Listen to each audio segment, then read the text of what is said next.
Draga braćo, cijenjeni džemate, Gaza, to je mjesto na zemlji u kojem živi preko 1,5 milijuna obespravljenih ljudi. Nemaju pravo na dom jer isti može biti srušen bilo kad.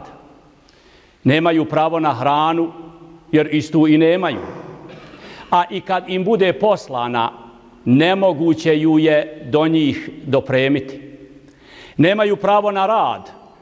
Radno mjesto za njih je misaona imenica. Nemaju pravo na slobodu kretanja. Granice su zatvorene.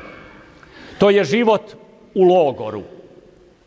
A svijet koji se u ljudska prava zaklinje i iza priče o ljudskim pravima krije, sve to nijemo promatra. Vjerovatno zato što ti u logor zatvoreni ljudi jesu muslimani.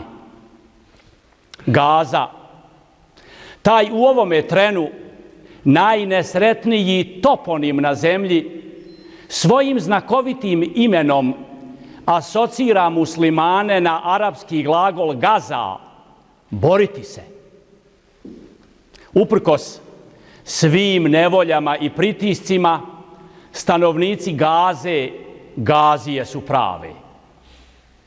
Svojom borbom kazuju svijetu istinu o sebi, ali i onima koji ih ubijaju i progone. Musliman je muslimanu brat. Obavezan mu je u svakome trenu biti na pomoći, a u nevolji posebno. Svi smo dužni borbom pomoći Gazijama Gaze. A da bismo Gazije bili i na taj, a to je jedini mogući način, u nesrećenoj braći i sestrama pomogli, važno je htjeti, željeti se promijeniti. U svakoj uspješnoj psihoterapiji važi pravilo da bez pristanka, bez želje za promjenom, za izliječenjem od strane oboljelog, rezultati će izostati. Želimo li mi mijenjati svoje i stanje oko sebe, ili smo se pomirili sa ulogom, sa statusom žrtve? U psihologiji postoje bolesti od kojih oboljeli ne želi ozdraviti zbog koristi koje od njih ima. Od bolesti od kojih bolujemo mi, ummet pejgamberov, neki između nas izvlače korist. Isa alejhiselam je, to svi znamo, kao mudžizu imao mogućnost da liječi bolesne. U predaji se veli da je hromog i slijepog upitao: želite li ozdraviti? Jer je želja za ozdravljenjem ključna. Imamo li mi želje izliječiti se od bolesti koje nas već desetljećima, ma stoljećima vode u potlačenost i pogibelj? Imamo li mi snage da budemo borci protiv vlastitih nedostataka, grijeha i poroka? Pita nas skoro 2 miliona ljudi: možete li nam pomoći? A mi im odgovaramo: sposobni nismo, bolesni smo. Oboljeli smo od nedostatka vjere, od ljenosti smo bolesni, bolesni smo od međusobne mržnje i zavidnosti, bolesni smo. Suočite se sa istinom, oni nam kažu. A istina je da lijek za te bolesti postoji. Sasvim je blizu vas. Lijek je u stvari u vama.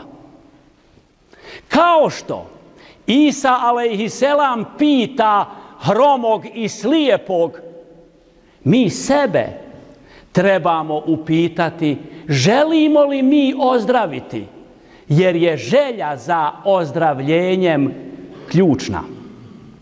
Da bismo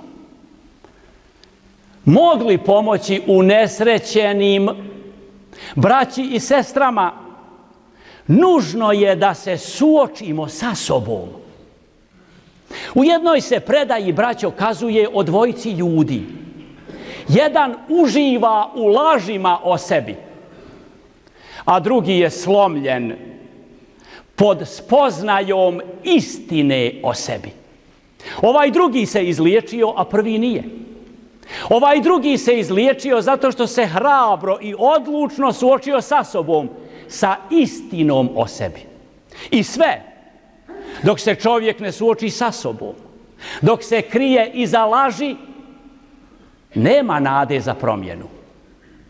I sve dok se mi, umet pejgamberov, krijemo iza svijetle nam prošlosti, iza laži kreiranih o nama, sve dok mi sebi sami tepamo kako smo mi umet najbolji, a vidimo sebe i znamo kakvi smo, sve dok mi sami sebi proizvodimo lažne nade, promjene nema. Nužno je da se suočimo sa sobom i mijenjamo se.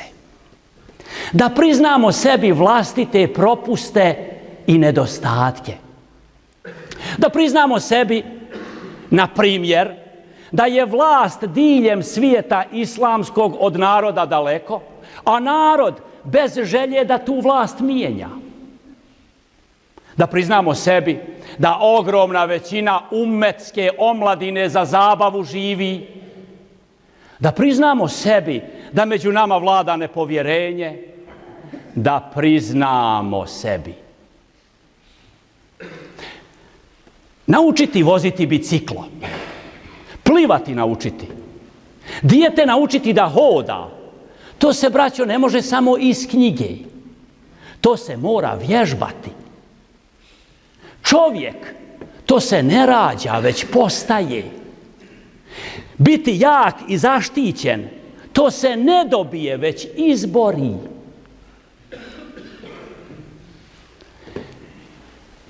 Nije dovoljno samo naučiti iz knjige kako se pliva, kako se vozi biciklom, kako se hoda.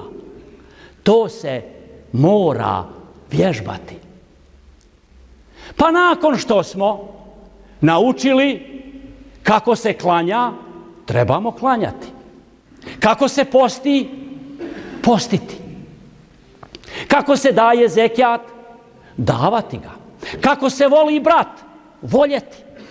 Kako se protiv mržnje i zavidnosti bori, boriti.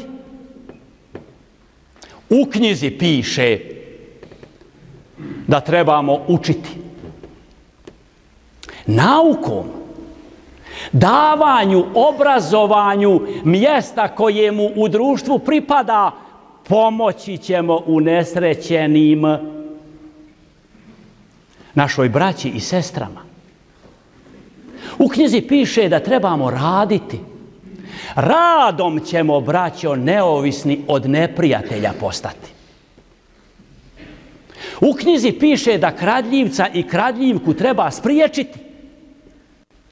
Svi smo dužni ustati u borbu protiv korupcije i u društvu nereda, kako bi to društvo i umet naš časni bili u stanju zaštititi nas.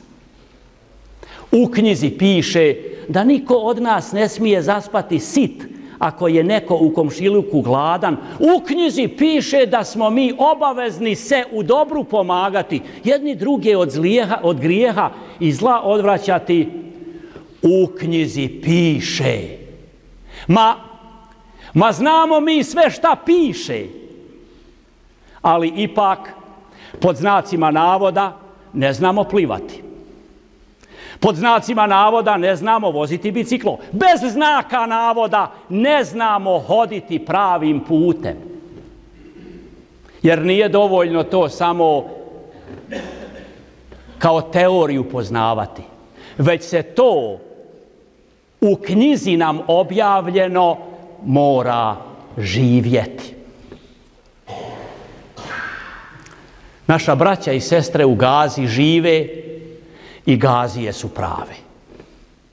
A ta riječ Gaza nas asocira na arapski glagol gaza, boriti se. I ona nas i oni u njoj podstiču na borbu. Bez te borbe nema bolje budućnosti ni nama ni njima, a najvažnija borba koju trebamo voditi je ona sa sobom. Bez dobijanja te bitke sve druge su izgubljene. Pomozi nam uzvišeni Bože da ne budemo poraženi. Amin.